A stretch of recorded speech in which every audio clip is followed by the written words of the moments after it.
న్యాయాధిపతుల గ్రంథం 19వ అధ్యాయం 18వ వచన భాగాన్ని చదువుదాం. అందుకు అతడు, మేము యూదయ బెత్లెహేము నుండి ఎఫ్రాతీయుల మన్యము నుండి అవతలకు వెళ్ళుచున్నాము. మేము అక్కడి వాడను. నేను యూదయ బెత్లెహేమునకు పోయి ఇప్పుడు యెహోవా మందిరమునకు వెళ్ళుచున్నాము. ఎవడును తన ఇంట నన్ను చేర్చుకొనలేదు అని చెప్పెను. చాలు, ఒక్క మాట చాలు. ఎవడును తన ఇంట నన్ను చేర్చుకొనలేదు, చాలు, ఒక్క మాట. సందర్భం ఏమిటిది? ఈ న్యాయాధిపతుల గ్రంథం అప్పటికి ఇంకా రాజులు పుట్టుకురాల, అనగా రాజుల పరిపాలన లేని కాలములో న్యాయాధిపతుల పాలన జరిగేది. న్యాయాధిపతులలో ఇశ్రాయేలీలకు తొలి న్యాయాధిపతి మోషే, దైవజనుడైన మోషే. ఆఖరి న్యాయాధిపతి సమూయేలు ప్రవక్త. ఈ మధ్యలో చాలా మంది న్యాయాధిపతులు పుట్టుకొచ్చారు. గిద్యోను, బారాకు, యెఫ్తా, సంసోను, ఇలా చెప్పుకుంటే చాలా చాలా చాలా మంది న్యాయాధిపతులు, స్త్రీలు కూడా కొంతమంది ప్రవక్తనీయులు కూడా న్యాయాధిపతులుగా వెలుగులోకి వచ్చారు. ఇదంతా న్యాయాధిపతుల గ్రంథంలో మీకు కనబడుతుంది.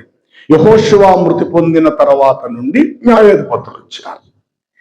అయితే ఇక్కడ ఇశ్రాయేలీలు అంటే ఆ దినములలో ఇశ్రాయేలీలకు రాజు లేనందున, తొలి మాట చదువుతారా? యెహోషువ గ్రంథం ఆ తొలి అధ్యాయంలో మాట ఉంటుంది. ఆ దినములలో ఇశ్రాయేలుకు రాజు లేనందున ప్రతివాడు తన తన ఇష్టానుసారముగా ప్రవర్తిస్తూ వచ్చిన. ఆ ఒక్క మాట కావాలి. న్యాయాధిపతులు ఏలుచున్న దినములలో దేశములో రాజు లేనందున. ఈ మాట మళ్ళా మీకు ఆఖరి అధ్యాయం ఆఖరి వచనంలోనూ కూడా కనబడుతుంది. ఆ దినములలో ఎన్న వచనం తల్లి? ఎస్, ఆఖరి వచ్చి 25. ఆ దినములలో ఇశ్రాయేలీలకు రాజు లేడు. అబ్బబ్బా, ప్రతి వాడు తన తన తన తన తన తన తన ఇష్టానుసారముగా ప్రవర్తించుచూ వచ్చాను. ఇది చాలా ప్రమాదం. ఒకని ఎదుట సరైనదిగా కనబడు మార్గము కలదు, అది వాడి దృష్టికి. కానీ మొత్తం మీద చివరికి అది మరణానికి దారితీస్తుంది. చాలా మంది అనుకోవచ్చు, నేను చేసింది రైట్, నేను చెప్పింది కరెక్ట్, నేను నడుస్తున్నది న్యాయం, నేను చేసిందే ధర్మం, నేను అనుకున్నదే గొప్ప అని ఎవరి మట్టికి వారు తమను తాము అంచనా వేసుకుంటారు, తమను తాము తూకం చూసుకుంటారు. నేను చేసింది చెప్పింది కరెక్టే, నా తీర్పు న్యాయమే, నేను చెప్పింది ఆల్ రైట్, కరెక్ట్, ఇలాగే ఉంటాను, నేను చెప్పింది రైట్ అంటూ ఎవరి మట్టికి వారు ఎవరి మట్టికి వారు ఎవరి మట్టికి వారు అలా అనుకుంటుంటూనే ఈ ప్రపంచం అలాగా సాగిపోతుంది. చాలా సందర్భంలో నా, మన అనే పదాలు చాలా ఎక్కువ వస్తాయి. మా ఇంట్లో నుండి మా అమ్మగారు చాలా బాగుంటున్నారండి. అమ్మో, మా నాన్నగారు అంటే అండి మా ఇంట్లో మాకు చాలా భయం అండి. అండ్ మా ఇంట్లో నుండి ఎప్పుడు కూడా చాలా అన్ని చాలా నిండుగా ఉంటాయండి. ఇలాగా చాలా సందర్భాలలో నా లేక మా అనేటువంటి సందర్భాలు చాలా ఎక్కువ వస్తుంటాయి. ఈ నా, మా అనేటువంటిది కొన్ని సందర్భాల్లో మంచి అయితే అయ్యి ఉండొచ్చేమో, కానీ అన్ని సందర్భాల్లో మంచిది కాదు. అనగా నేను నడిచేది కరెక్టు, నేను చెప్పిందే కరెక్టు, మేము అనుకున్నది న్యాయం అనేది కరెక్ట్ కాదు. ఎందుకు కరెక్ట్ కాదంటే, దేహోక్తి లేని ఎడల జనులు కట్టులేక తిరుగుదురని రాయబడింది సామెతలలో. దేహోక్తి అంటే దేహోక్తి. ఏమంటే ఈ లోకంలో మానవులు, ఈ లోక సంబంధమైన వారికి న్యాయాలు, పోలీస్ స్టేషన్లు, చట్టాలు, న్యాయ వ్యవస్థలు చాలా ఉన్నాయి. దైవ బిడ్డలకు వాస్తవంగా చెప్పాలంటే దేవుని వాక్యం అన్ని విధాలుగా మనకు న్యాయం. ఏది చెయ్యాలి, ఏది చేయకూడదు, ఎక్కడికి వెళ్ళాలి, ఎక్కడికి వెళ్ళకూడదు, ఏది తినాలి, ఏది తినకూడదు, ఎలా జీవించాలి, అలా జీవించకూడదని ఏ స్టేషన్కి వెళ్ళి అధికారి దగ్గర, అయ్యా దొంగతనం అంటే ఏంటండి, చెయ్యొచ్చా చేయకూడదా, ఇలాగ మనం ఎవరినో అడగక్కర్లేదు. అన్ని కలిపి దేవుడు మన చేతుల గ్రంథ రూపంలో పెట్టాడు. చదవగలిగితే చదివి నేర్చుకో, చదువు రాదా విని నేర్చుకో, విని నేర్చుకో చాలు. కానీ నాకు తోచింది నేను చేస్తాను, నేను చేసింది న్యాయం అనుకుంటే కనుక అది ఒకసారి రైట్ అయితే ఉండొచ్చేమో, కానీ అన్నిసార్లు అది కరెక్ట్ కాదు. అయితే ఇక్కడ రాయబడిన ఈ మాట ఏమిటంటే, ఆ దినములలో ఇజ్రాయేలీలకు ఒక కట్టడగా, ఒక విధి ప్రకారం ఒక రాజంటూ లేడు. ఈ కారణం చేత ప్రతి మనుషుడు తన తన తన తన తన తన తన ఇష్టానుసారంగా, ఇష్టానుసారం. కొందరు చూడండి, డబ్బు ఎంత ఖర్చు పెడతారు వారిష్టం. నా ఇష్టమయ్యా నువ్వెవడు నన్ను అడగడానికి, నా డబ్బులు. నా ఇష్టమయ్యా నేను తింటాను, నువ్వెవడు నన్ను అడగడానికి. నా ఇష్టమయ్యా నేను త్రాగుతాను, నువ్వెవడు నన్ను చెప్పడానికి. నా ఇష్టం నేను ఎక్కడికైనా వెళతాను, నువ్వెవడు నన్ను ఆపడానికి. అలాగే నేనేమన్నా నువ్వు అనుకున్నాడు చిన్న పిల్లోడిని అనుకున్నావా, నేను మైనట్గా మేజర్ పెద్దవాడిని అయిపోయాను. ఇలాగా కొన్ని సందర్భంలో నా ఇష్టం అనేది చాలా ప్రమాదానికి దారితీస్తుంది. అందుకే అన్నాను, ఎప్పుడో ఒకసారి మా అమ్మగారు బాగా వండుతారు, మా నాన్నగారు మంచి భయభక్తుల్లో పెంచారు అన్నంత వరకు ఆ మాటలు బాగుంటే బాగుండొచ్చేమో, కానీ అన్ని సందర్భాల్లో నా అనేటువంటిది మాత్రం కరెక్ట్ అయితే కాదు. ఒకరి ఎదుట సరైనదిగా వాడి దృష్టి కనబడొచ్చేమో, కానీ ఆ మార్గం చివరికి అది వాడి మరణానికి దారితీస్తారు. అయితే ఇక్కడ రాయబడిన అధ్యాయంలో జరిగిన విషయం ఏంటంటే, ఒక మనుషుడు ఒక స్త్రీని పెళ్లి చేసుకున్నాడు. మీకు అర్థమవుతుంది మాట చెప్తా. పెళ్లి చేసుకున్నాడు. అతడు ఇంట్లో లేని టైంలో ఆ స్త్రీ వేరే పురుషుడితో ఆ ఇంట్లో తప్పు చేసింది. సరిగ్గా అదే టయానికి భర్త వచ్చి చూసేసరికి వేరే పురుషుడితో ఆమె ఆ యొక్క ఇంట్లో కనబడినది. అయితే ఆమె భర్త చాలా మంచివాడు, చూశాడు, తలుపు వెంటనే దగ్గరికి వేసేశాడు, మనసులో బాధపడ్డాడు. ఈలోగా ఏమనుకున్నాడో, నిన్ను కొట్టను తిట్టను ఏమి అనను, నిన్ను పుట్టింటి పంపించేస్తానంతే అని చెప్పి ఆమెను ఇలాగన్నాడు, అర్జెంటుగా మీ ఇంటికి వెళ్ళిపో, ఒక్క క్షణం నా కళ్ళ ముందు కనపడద్దు, వద్దు నా దగ్గర ఉండడానికి వెళ్ళలేదు, వెళ్ళిపో. అయ్యా అలా కాదయ్యా, అయ్యా తప్పైపోయిందయ్యా, నువ్వెన్నన్నా చెప్పమ్మాయి, నా మనసు అయితే అంగీకరించట్లేదు, ఇది న్యాయం కాదు, నా ఒళ్ళు చచ్చిపోయినంత అనిపించింది ఆ దృశ్యాన్ని చూసి. అక్కడ ఉండవలసింది నేను, కానీ వేరే వారితో నువ్వు ఉన్నావు, నేను భరించలేంది ఇది, నేను చచ్చిపోయేంత పరిస్థితి నాకు ఎదురైంది, నా కళ్ళ ముందు కనబడితే నేను చచ్చిపోతాను కూడా, దయచేసి నా ఇల్లు ఖాళీ చేసి వెళ్ళిపో అని చాలా ఉత్తముడు, మంచివాడు కాబట్టి కొట్టలేదు తిట్టలేదు, పుట్టింటి పంపించాడు ఈ అమ్మాయిని. సరే వెళ్ళింది. దూరము నుండి తండ్రి, బహుశా తండ్రికి పొలం ఉన్నదేమో, ఆ పొలంలో ఉన్నాడేమో, ఆ పొలం యొక్క దారి గుండా కూతురు పెట్టెట్టుకుని అలా వస్తుంటే, అరే మా అమ్మాయి కదా, అరే నా కూతురే కదా అని పొలంలో పనిచేస్తున్న మండుటెండలో ముఖం తుడుచుకుంటూ గబగబా ఒడ్డెక్కి, అమ్మ ఏంటి పెట్టెట్టుకొని వచ్చేస్తున్నావేంటి? ఏం లేదు నాన్న, రావాలనిపించింది, అమ్మని నిన్ను చూడాలనిపించింది, అందుకు వచ్చాను నాన్న అంటుంది. మరి అల్లుడు గారు ఏరమ్మా, నువ్వు వెళ్ళు, నాకు పని ఉంది, 2 రోజుల్లో నేను వస్తానని మీ నాన్నతో చెప్పు అని అన్నారు, అందుకని నేను వచ్చేసాను నాన్న. ఇంతకీ పిల్లలు కూడా పుట్టలేదు ఈవిడికి, అతనితో ఉన్నప్పటికీ పిల్లలు లేరు. సరే కదా అని చెప్పి వెంటనే నా కూతుర్ని ఇంటికి తీసుకెళ్ళాడు. ఏమైనా చూడు, ఎవరు వచ్చారు చూడు, పాప వచ్చింది మన ఇంటికి, మన అమ్మాయి వచ్చింది చూడు అని చెప్పి, అమ్మా శుభ్రంగా నువ్వు ఎన్ని రోజులు ఉంటావు, అన్ని రోజులు నువ్వు అల్లుడు గారు కడుపు నిండా తినాలమ్మా అంటూ ఇంట్లో తీసుకెళ్ళాడు. సరే, 1 రోజు అయింది, 2 రోజులు అయింది, 3 రోజులు అయింది. మెల్లిగా తల్లి అడిగింది, ఏమిటే కదా, ఏం జరిగింది? మీ ఆయన కనీసం రాలేదు, 2 రోజులు వస్తాడని అన్నావు, ఇప్పుడు 6 రోజులు అయింది, రాలేదు మీ ఆయన, ఏమైనా గొడవపడ్డారా, ఏమైనా తిట్టుకున్నారా, కొట్టుకున్నారా అని అడుగుతుంటే ఏమీ సమాధానం చెప్పలేని స్థితిలో ఉంది ఆ కూతురు. ఇలా రోజులు గడిచిన తర్వాత మొత్తం మీద తల్లి దగ్గర నిజం చెప్పేసింది, అమ్మా జరిగిన పొరపాటు ఇది, నేను తప్పు చేశాను, పిల్లలు లేరు, నా భర్త వల్ల పిల్లలు కలగట్లేదు అన్న కారణము ఏంటో, పిల్లలు కావాలని తపనో ఏంటో, నా మూర్ఖత్వం ఏంటో, వేరే పురుషుడితో నేను ఉండటం నా భర్త కళ్ళారా చూశాడు, ఎంతైనా నా భర్త దేవుళ్ళు అంటాడు, నన్ను కొట్టలేదు ఏమనలేదు, కానీ తక్షణమే మీ ఇంటికి వెళ్ళిపో అని నన్ను పంపించాడు. అదా జరిగింది. మరి మూర్ఖురాలు ఏంటి నువ్వు చేసిన పని అన్న తల్లి ఆ బిడ్డ చేసిన తప్పును తన కడుపులో పెట్టుకొని తన భర్త కూడా చెప్పకుండా, అంటే ఆ బిడ్డ తండ్రికి చెప్పకుండా మనసులోనే పెట్టుకుంది. భర్త అడుగుతున్నాడు, ఏవే పాప వచ్చి 2 నెలలు అయింది. అల్లుడు గారు అయితే కనీసం ఇంకా రాలేదు. ఏంటంటావు, ఏం అడిగావా? ఏం అడిగానండి, ఏం లేదట, అసలు ఏం లేదట. ఆయనకి ఏదో బిజినెస్ ఎక్కువ ఉన్నదట, పని ఉందట, వ్యాపారం అట. అవునంటావా? ఇలాగ రోజులు గడిచిపోగా ఎందుకో ఆ భర్తకు మళ్ళీ దయ కలిగింది. తప్పు చేసినప్పటికీ నా స్త్రీ భర్తకు దయ కలిగి, సర్లే ఇంటికి తెచ్చిపెట్టుకున్నాం, మరలా తప్పేదో జరిగింది, మనుషు నాకైతే పొరపాటు చేయొచ్చు, సర్లే వెళ్ళి ఇంటికి తెచ్చేసుకుంటానని చెప్పేసి ఇప్పుడు అల్లుడు గారు కూడా మాంగారింటికి వెళ్ళాడు. అది చూసినటువంటి మాంగారు కూతురుతో అంటాడు, అమ్మమ్మ చూడు చూడు చూడు, వంటికి ఎవరు వస్తున్నారు చూడు, వంటికి ఎవరు వస్తున్నారు చూడేసరికి ఆమె ఇంట్లోంచి ఇలా బయటకు వచ్చేసరికి భర్త ఎదురొచ్చాడు. వెంటనే కాలు కడుక్కోవడం నీళ్ళు ఇచ్చింది, ఇంటి లోపలికి ఆహ్వానించింది, కూర్చున్నాడు. అల్లుడు గారు రావడం సంబరంతో మాంగారు చాలా ఆనందంగా చక్కని ఖరీదైన భోజనం వంటకాలు చేశాడు.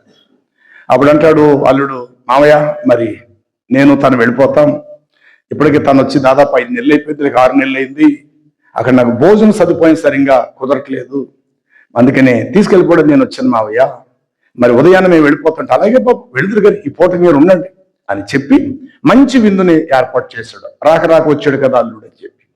ఆ రోజు రాత్రి అయింది. మళ్ళీ రాత్రి అయిన తర్వాత మళ్ళీ అంటాడు, సరే మీరు మధ్యాహ్నం బయలుదేరిగిన అంటాడు. మధ్యాహ్నం అయిన తర్వాత అంటాడు, ఈ మధ్యాహ్నం కదా బాబు, సాయంత్రం వెళ్దురు కానీ, సాయంత్రం అయిన తర్వాత ఉదయం వెళ్దురు కానీ, ఉదయం అయిన తర్వాత రాత్రి అంటే ఉదయం, ఇలాగా అల్లుడిని తన ఇంట్లో అభిమానంతో 1 వారం 10 రోజుల దాకా ఉంచేసుకున్నాడు. ఇక అల్లుడు అంటాడు, చూడు మావయ్య, ఇప్పటికే నేను నీ ఇంటికి వచ్చి 6 రోజులు అయింది, వెళ్ళిపోమంటే నేను సింగల్గానే వెళ్ళిపోతాను, లేదా నీ కూతురు నన్ను పంపించే, కానీ నన్ను ఇంత ఇబ్బంది పెట్టించి నీ ఇంట్లో నన్ను ఉంచుకోవడం వెనకాల బోల్డ్ని పనులు ఉన్నాయి, నేను వెళ్ళిపోవాలని చెప్తే ఇక ఈ అమ్మాయి కూడా అంటది, నాన్న ఆయన కోపం రప్పించక మేము బయలుదేరిపోతామని చెప్పి సాయంత్రపు వేళ మధ్యాహ్నపు వేళ బయలుదేరిపోయారు. ఈ మధ్యాహ్నపు వేళ బయలుదేరటం అది మన్య ప్రాంతం, అనగా ఈ విషయం మీకు ముందు కావాలి, అది అడవి ప్రాంతం. అందుకే అతను అన్నాడు, మీరు ఎక్కడి వారు అని అంటే, మేము ఎఫ్రాతా. చెప్పలమ్మా, ఆ మన్యం అనే మాట రావాలా, ఆల్రెడీ మీరు చదివారు కదా. అది ఆ మాట కావాలి, అదే నా అంశం. చెప్పండి, ఎక్కడి నుంచట? మన్యం. మన్యం ఆ మాట చెప్పండి చాలంతే. మన్యం అంటే ఏంటి? అడవని చెప్పాలంతే. ఇప్పుడు ఎక్కడ ఉన్నాం మనం? అంతే చాలు. ఇప్పుడైతే విద్యుత్ సదుపాయమో, కారులో, వాహనాలు తిరుగుతున్నాయి, ఉన్న రోడ్లు ఉన్నాయి. దాదాపు వందల సంవత్సరాలకు పూర్వం వెళ్ళిపోతే ఏమీ లేదు, కాళ్ళబాటే. ఎటు ఏ మృగం వస్తుందో తెలియదు, ఎటు ఏది వస్తుందో తెలియదు, ఏది పీక్కెళ్ళిపోతుందో చంపుకెళ్ళిపోతుందో తెలియదు, కేవలం కాళ్ళబాటే. చెప్పాడు మధ్యాహ్నం, చూడండి మావయ్య, ఈరోజు 6:100 అయినా 106 ఇప్పుడు మేము వెళ్ళిపోవాలి. సరే బాబు, మంచిది అని చెప్పేసి కొంత దూరం వరకు మాంగారు సాగనప్పి ఆయన వెనక్కి వచ్చేసాడు. ఇక ఈమె భర్త ఇద్దరు కలిసి అలా ప్రయాణం చేసి వెళ్ళగా ఒక చోటుకు వచ్చేసరికి కాస్త చీకటి ఎక్కువైపోయింది.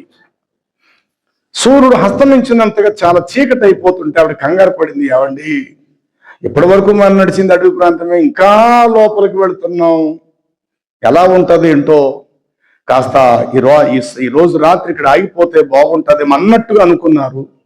అలాగే మరి ఎవరిని అడిగాడో కానీ, అయ్యా మీ ఇంట్లో ఈ రాత్రి మేము ఉంటామో, తలదాచుకుంటాం, మీ ఇంట్లో మాకు చోటిస్తారా, మీ ఇంట్లో మాకు చోటిస్తారని ఎందరిని అడిగాడో గాని ఎవ్వరు కూడా అతని భార్యను తన ఇంట చేర్చుకోలేదు.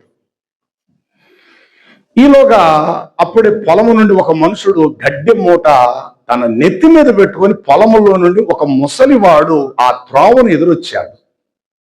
ఆ ముసలివాడిని చూసి ఇతడు అడుగుతాడు, అయ్యా ఈ రాత్రి మీ ఇంట్లో ఉండాలనుకుంటున్నాం, నేను నా భార్య చాలా దూరం నుండి వస్తున్నాం, ఈ ప్రాంతం అంత మంచిది కాదు కదా, మీ ఇంట్లో తలదాచుకోవాలనుకుంటున్నావంటే ఆయన అంటాడు, దాందే ఉంది బాబు, రా, నాకు కొడుకు లాంటి వాడు, నాకు కూతురు లాంటి దాని రండి అని చెప్పి ఆ ముసలివాడు తన ఇంట చేర్చుకున్నాడు.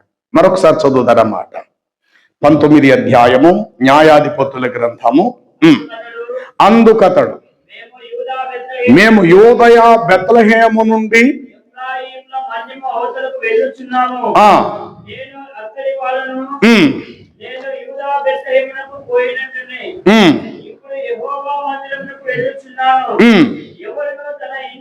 ఎవడును తన ఇంట నన్ను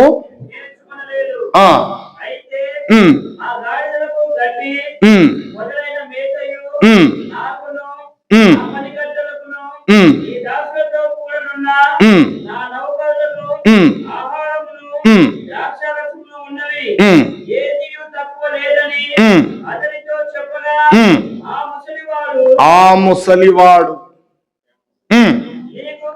నీకు క్షేమవునుగాక, నీవేమైనా తక్కువైన ఎడల వాటి భారము నా మీద ఉంచుము, మెట్టుకు వీధులో రాత్రి అగుపడకూడదు అని చెప్పి తన ఇంట అతనిని చేర్చుకొనెను. చాలు, ఇది సందర్భం. సరే, మొత్తం మీద ఒక ఆశ్రయపురం లాంటిది ఇల్లు దొరికింది. అమ్మయ్య, ప్రాణం తెప్పరిల్లిద్రా అన్నట్టుగా ఆమెయు ఆమె భర్త రాత్రి ఆ ఇంట్లో తలదాచుకున్నారు.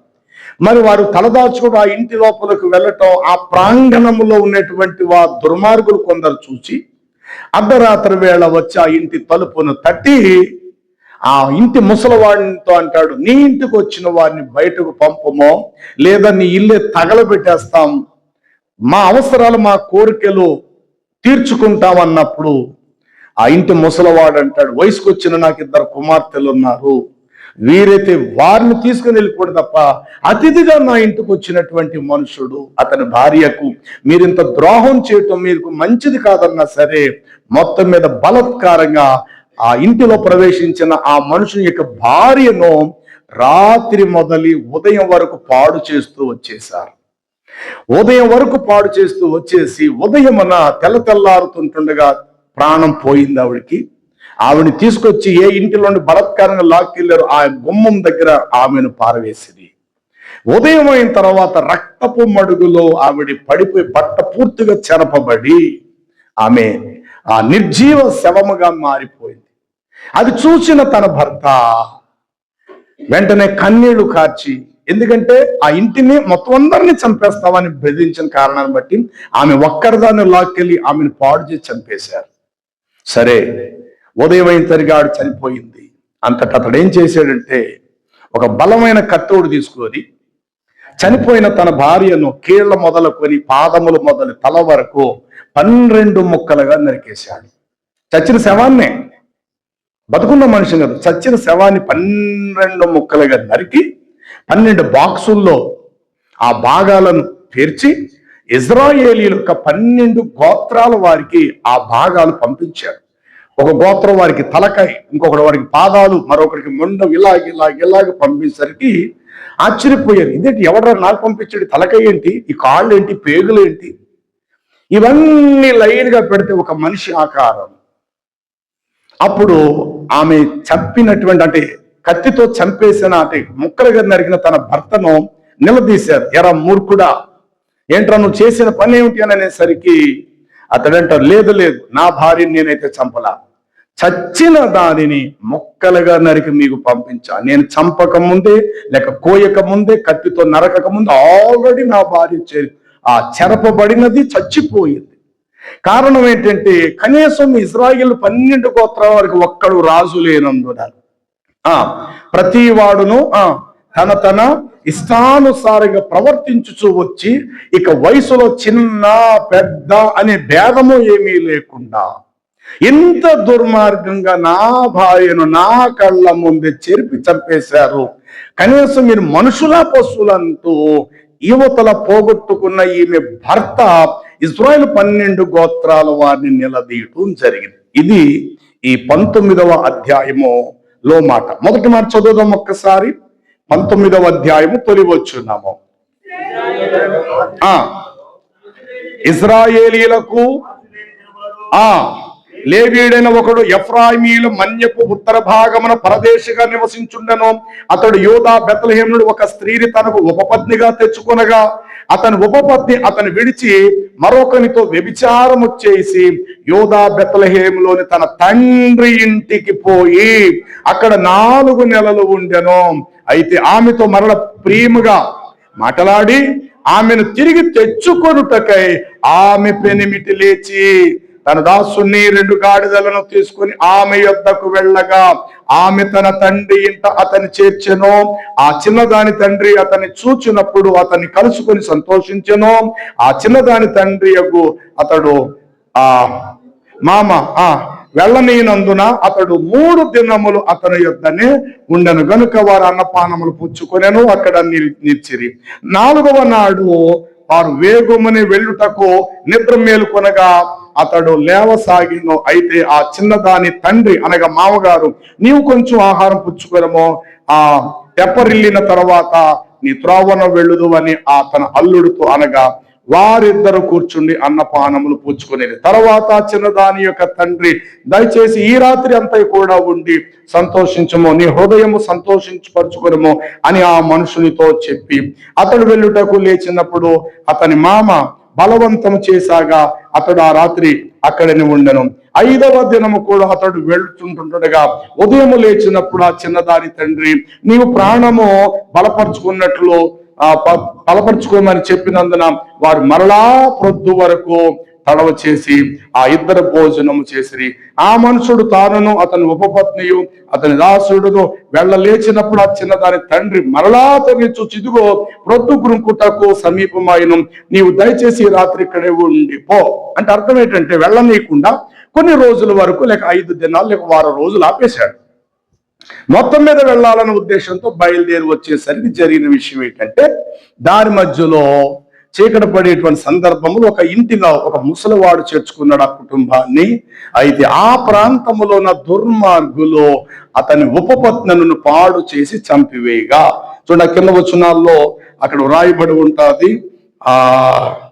ఆ కింద వచనాలు మనం చూస్తే, తన భర్త ఆమెను 12 ముక్కలుగా నరికి ఇజ్రాయేలీలొక్క 29 అతడు తన ఇంటికి వచ్చినప్పుడు కత్తి పట్టుకొని తన ఉపపత్నిని తీసుకొని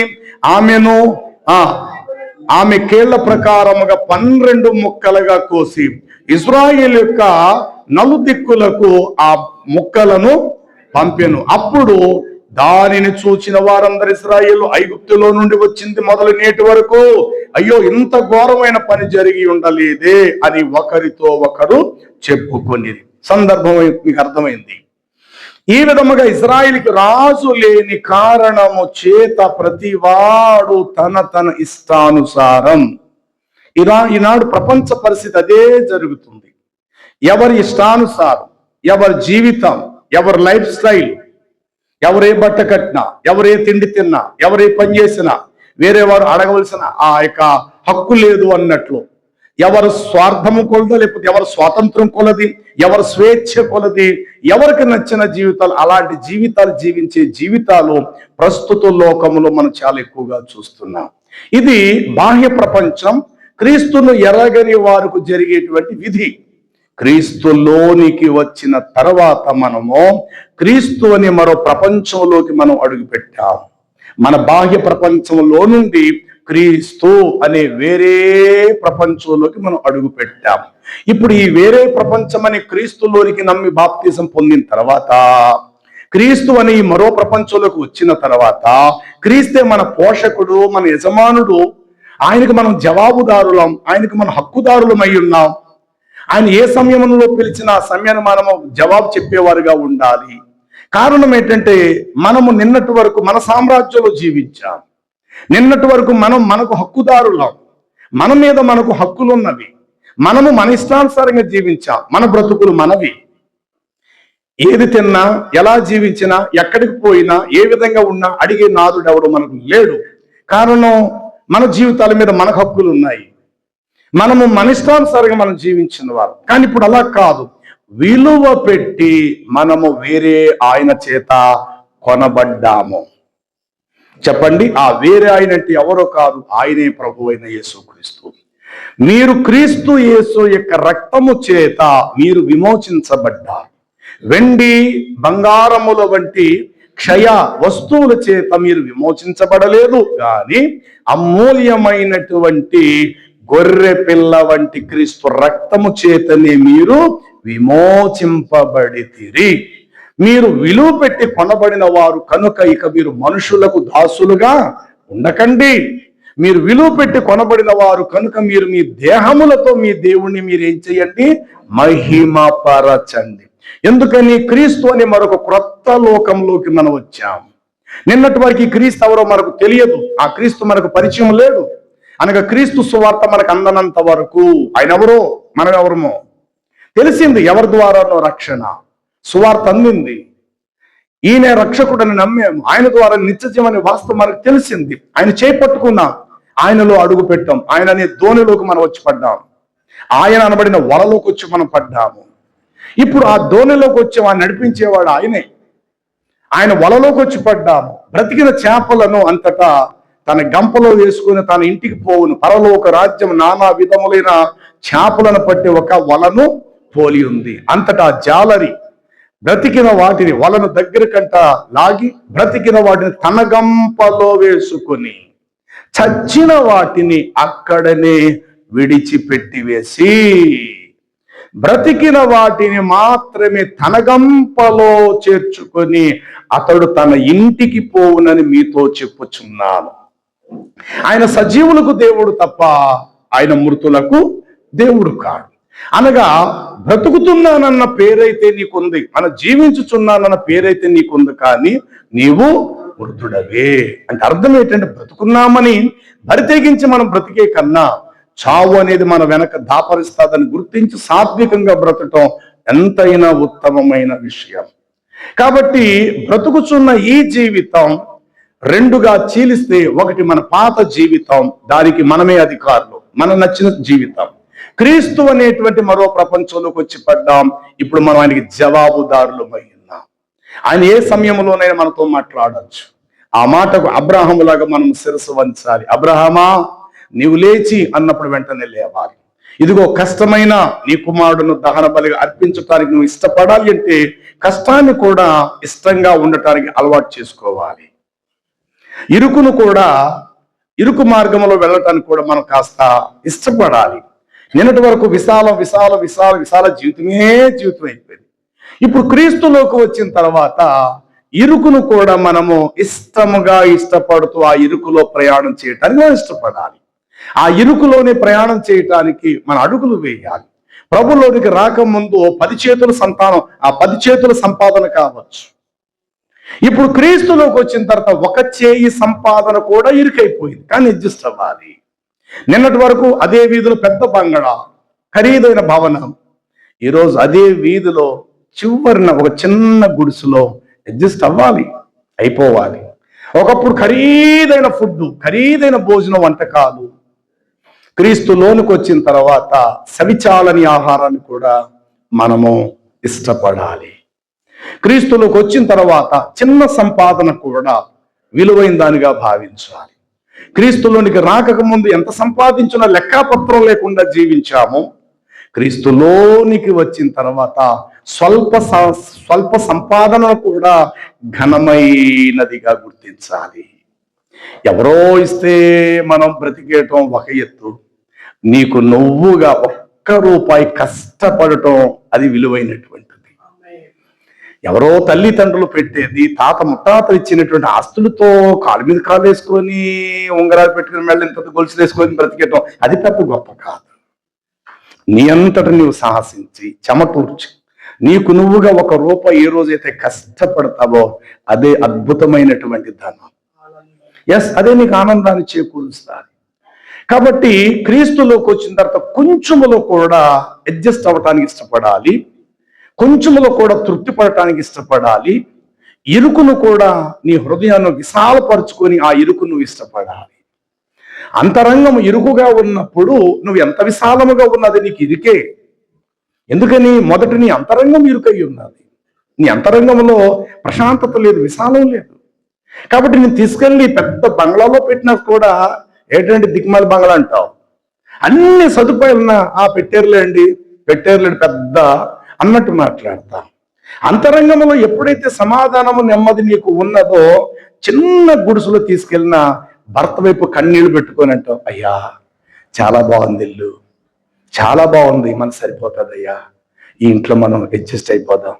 భర్త అంటే ఏమే ఎలా బ్రతికేవే, మీ నాన్నింట్లో ఎంత హాయిగా బ్రతికేవే, అయ్యా ఇల్లు ఎవరికి కావాలయ్యా, ప్రేమించే వ్యక్తి నువ్వు నాకు అంతే చాలయ్యా.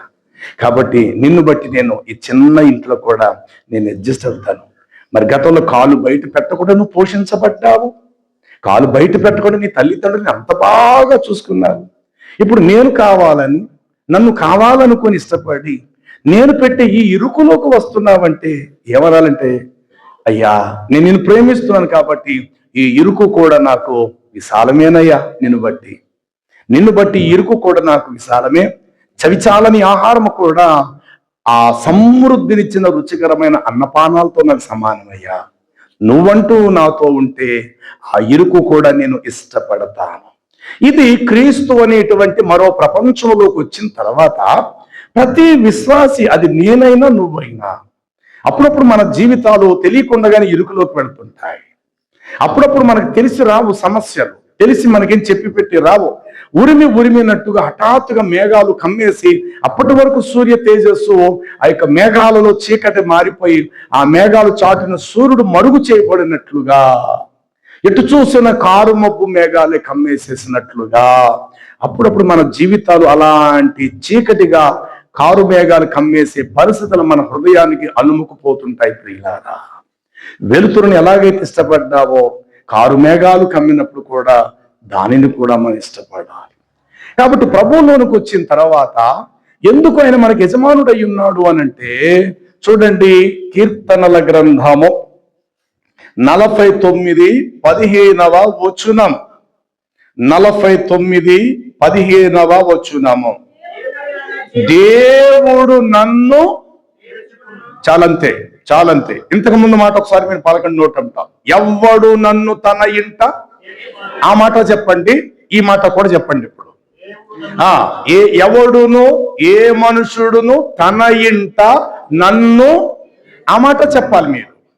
మరి ఇప్పుడేంటి? ఎవ్వడు నన్ను చేర్చుకోలేదు, కానీ ఒక ఆయన మాత్రం నన్ను చేర్చుకున్నాడు సుమా. ఇది విషయం. ఎవ్వడు నన్ను, ఇది నిజం. కానీ ఒక ఆయన మాత్రం ఖచ్చితంగా నన్ను చేర్చుకున్నాడు. మరి చేర్చుకున్న వాడిని చెంత చేరామే. ఇప్పుడు ఆశ్రయమునిచ్చి తలుపు తీసిన వాడి ఇంట్లోకి మనం ప్రవేశించామే. అది చిన్న ఇరుకైనా అందులో మనం ఉండడానికి ఇష్టపడాలి. ఎందుకంటే ఆయన మనలను చేర్చుకున్నాడు. ఏం చూసి చేర్చుకున్నాడు? మన అందాన్ని చూసా, మన ఆస్తిపాస్తులను చూసా, మన గొప్పవారు, మన పెద్ద కులస్తులమనా, లేక మన వెనకాతల పెద్ద ఆ ఉన్నతమైనవి ఏవైనా, గొప్ప అధికారమైన ఏవైనా మన వెనకాతలు ఉన్నాయన్నా? నో. దావీదంటాడు, దేవా నేను నరుడను కాను, పురుగు వంటి వాడిని. అలాంటి పురుగు వంటి వాడిని ఇజ్రాయిల్కు రాజుగా చేశాడు. ఏం చూసి చేసాడేటి? వాళ్ళ నాన్నగారు రాజు అయ్యి ఉన్నాడు కాబట్టి కొడుకు కూడా రాజుగా చేశాడా దేవుడు? అనగా దావీదు యొక్క తండ్రి రాజు అయ్యి ఉన్నాడు కాబట్టి దావీదు కూడా రాజు అయ్యాడు అందామా? కాదే. అతని వంశములు అసలు రాజు అంటే ఎవడు కూడా లేడు. తన వంశములు ఎవడు రాజంటూ ఎవడు కూడా లేడు. అలాంటి ఆ కుటుంబములో నుండి దావీదును ఎన్నుకొనో, చేర్చుకొనో, ఏర్పరచుకొనో, దీపముగా వెలిగించో, మొత్తం మీద అతన్ని రాజుగా చేశాడు. అందుకు దావీదు చెప్పే కృతజ్ఞత మాట ఇట్లా ఉంటది, దేవా ఇంతగా నన్ను హెచ్చించుటకు నేనెంతటి వాడను, అసలు నా కుటుంబం మాత్రం ఏ మాత్రము గలది, ఏ పాటిది. కాబట్టి ఎవ్వడు నన్ను చేర్చుకోలేదు.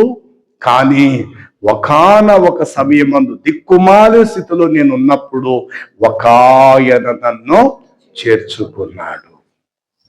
ఏమంటే ఆయన చేర్చుకోగలిగే సమయము ఆలస్యమైతే ఎవరి జీవితంలో నేను ఆఖరికి నాదైనా నీదైనా ఏ గడియలో పట్టుకోవాలో ఆ గడియలోనే నా చెయ్య నీ చేయబట్టుకున్నాడు.